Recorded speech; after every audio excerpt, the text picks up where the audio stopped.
And I'm back with yet another video about Simone and Peder.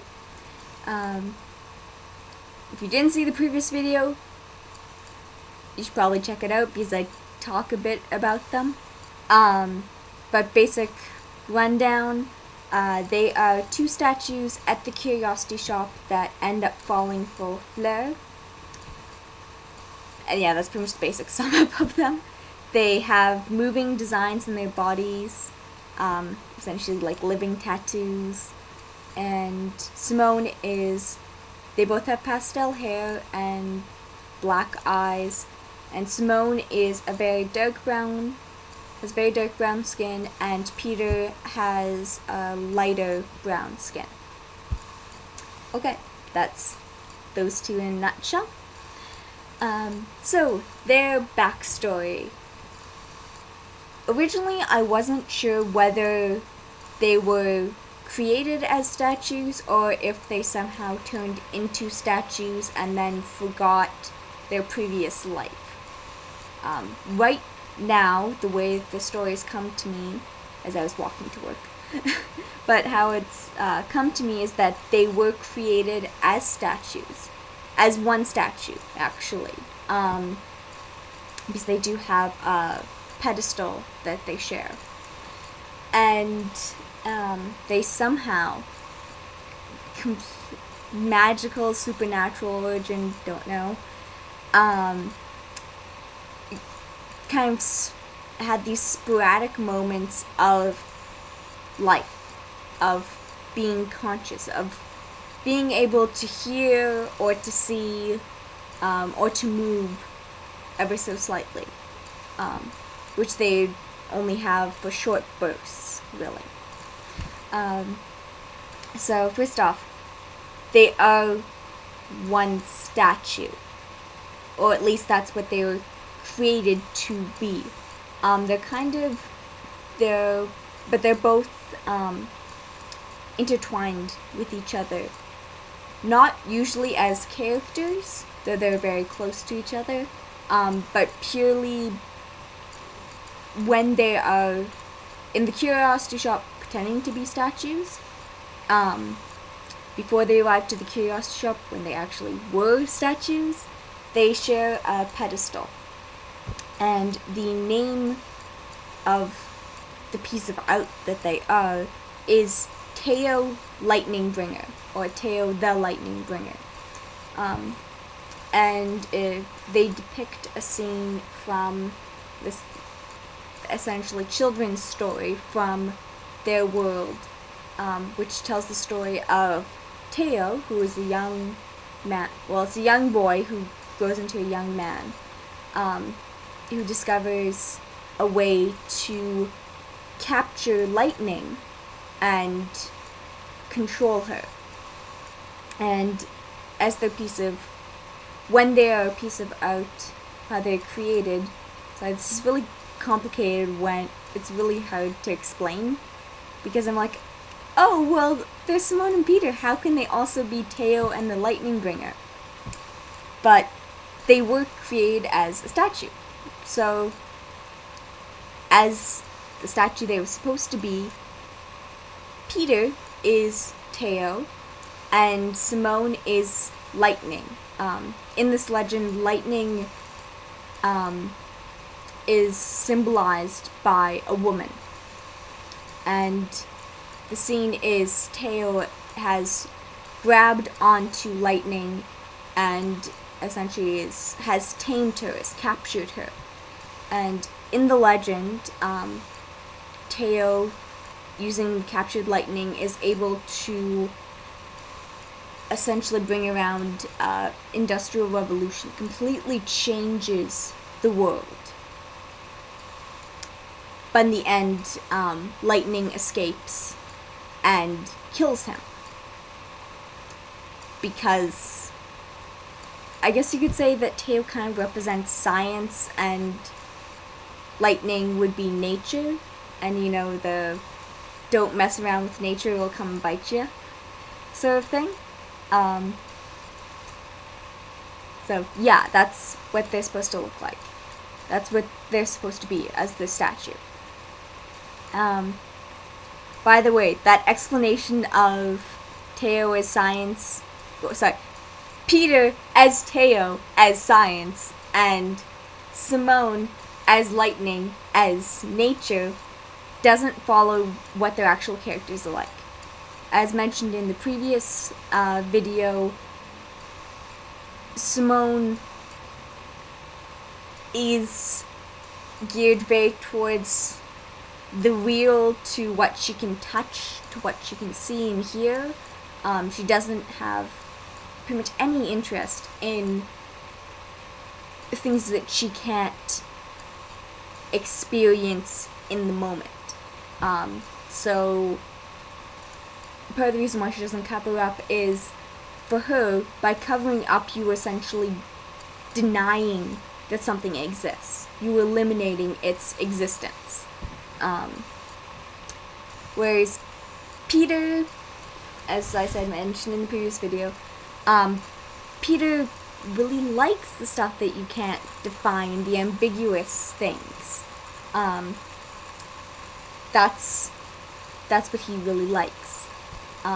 So completely at odds with that interpretation of what they be as a statue. But anyway, on to their life before the Curiosity Shop. So they were created as one statue, and at some point, I think fairly early on in their existence, after their creation, they kind of got this sporadic life that happened. And it first happened to Simone when they're being displayed in art gallery, and the first memory she has is of being able to see and to hear, but not be able to speak or move, and that everyone is staring at her and is talking about her or about this statue. So that's her first experience of life, is people are staring at her, and she can do nothing to stop them staring. She can do nothing to speak up, and they don't seem to be aware that she's alive. And then her existence ceases again. Just as quickly as she has a presence, it leaves her. Peder gets it later on, after they've been moved from the art gallery to, I think, an art museum, or a straight up normal museum, and they're being wheeled out, but they're currently still covered up, and Peder can't see past the cover, but he can hear the wheels of the transport that they're on, and he can hear the people who are transporting them talking. They're not talking about the statue, they're talking about their own lives, they're talking about what's going on in the world. So that's Peder's first taste of existence, and it's just as short as Simone's. He's there, and then he's gone again. And it's kind of continues happening sporadically. They essentially wake up in different places. They might be in a museum, they might be in an art gallery, in different buildings, in different places. But eventually they both wake up at the same time and realize that they're in the same situation, that they aren't alone in this bizarre existence of theirs. Sorry, that's my phone going off. Everything's been interrupting me. So that, as I was saying, that goes on for a while, of them gaining existence and then it disappearing again, of them essentially coming to life and then disappearing. And while this is going on for them, people do start figuring out that something's a bit off about this statue, because people have noticed that Simone's eyes seem to follow you, that Peder seems to turn his head, that their positions change ever so slightly, but they are able, if they both wake up at the same time, then they can move. That they can actually like move their position around, but only if they both wake up at the same time. So, of course, rumors develop. All these rumors and legends and stories about these haunted supernatural statues. This is part of the reason why they get moved around from place to place so many times. Is just that there are all these stories about, people seeing them like move, or just getting a creepy feeling, like the statue can hear you, the statue knows that you're looking at it. Just this kind of creepy feeling about them. So eventually someone, probably as I'm thinking a TV special or something, decides to hook up some microphones and video cameras in the warehouse where they're being held at one point. And sure enough, the microphones pick up Simone asking someone out there, and then they keep it rolling. And then later, after Simone says that, a few hours later, Peder repeats the question, is someone listening? So after that, they essentially get locked away in a warehouse for about 10 or 15 years, long enough that what was recorded gets dismissed as a hoax or a publicity stunt. Like I said, if you imagine if it's a TV thing, then people will probably go and think, oh, well, it's a hoax or something like that. So they eventually get moved to some sort of big building, which suits them just fine, because people are too busy to stare, really. I mean, they kind of, like, oh, it's a statue, okay. And then they go on their way. But there's still a lot of people, so if Peder is awake, then he can hear people bustling about, which calms him. However, all is not well in the world where they live, or exist. I wouldn't really call what they're doing living, where they exist. And I'm not sure how exactly it comes about, but there ends up being a nuclear war, and essentially everyone dies. And Simone and Peder's lost memory for a while is of a blinding flash of light, and then complete and utter silence. And they do wake up a few other times after that, but it's mostly Simone waking up, because when Peder wakes up, there's no one around. There's no people around talking, there's no walking sounds, there's no bustling of people, because there are no people. So it's complete silence, complete desolation that surrounds them. But they're still there.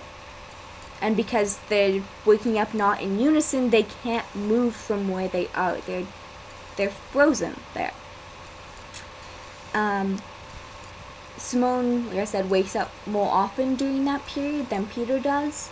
So she actually sees the progression from when she wakes up of there being desolation to next time she wakes up there's still desolation, to eventually there's little plants growing, and then there are more plants, and then there are some animals, And then there are birds crapping on her and she can't clean it off. I feel kind of bad about them for that bit. They can't do anything about the birds. But eventually, someone does come around. And that someone is Miss Celeste when she's younger. I'm not sure how much younger, but I know she doesn't have her hair up in her usual updo. It's actually just loose. So, like I said, I'm not sure how young she'd be. If we're going with Miss Celeste is usually mid-30s, then I'd say she looks more late 20s, mid-20s maybe even that young. And when Miss Celeste comes and looks at Simone and Peder, they both wake up in unison. And Miss Celeste sees them wake up. And our only question for them is, do you want to get out of here? Do you want to go somewhere else? And both of them say yes. Because they know that, even without knowing science, they know that there's not going to be more people, that they're just going to be all by themselves, surrounded by animals, and at this point, birds and other animals have relieved themselves on Simone and Peder as they've been statues. And Simone and Peder both have, pock marks all over them. It's actually these pock marks that when Simone goes to the curiosity shop, those are where her eyeballs end up being. Yeah, I know. Creepy. I know, a little creepy. Probably really creepy idea. And, well, like I said, they both say, yes, you can get us out of here. And Miss Celeste, of course, says, of course I can. And our next question for them is, what's your name? What are your names?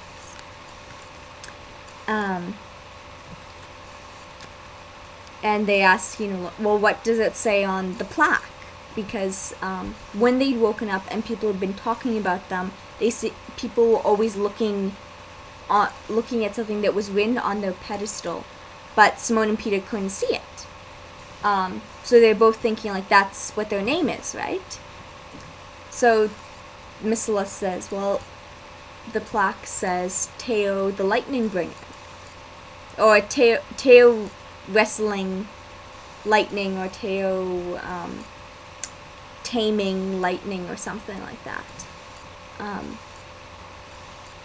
So she asks, which one of you is Teo, which one is Lightning? And they both look at each other and go, well, neither of us are those.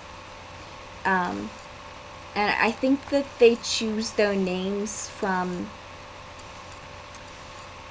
something. I don't know if it was that they overheard those names from the people that surrounded them, or if they passed something on their way that still has a name written on it. Maybe a tombstone or something. I don't know, they might pass through a graveyard and see tombstones or something like that. But they choose their names, and it's something that reminds them of the world that they're from. What else can I say? Oh yeah, they do take the plaque with them. Simone takes the plaque, and I'm not sure what Peder takes yet. I was originally thinking that Peder takes a radio, because he really likes, sounds. That's the first sense that always comes to him when he wakes up, is sound. But it wouldn't make sense for a radio to last as long as it would have to, for it to be around when Miss Celeste takes them. So it might be something else that he takes. It might even just be a bit of glass that reminds him of the buildings that they've been in. But yeah, and they don't have the designs originally. I know I said that they've always had the designs, but that's not quite true.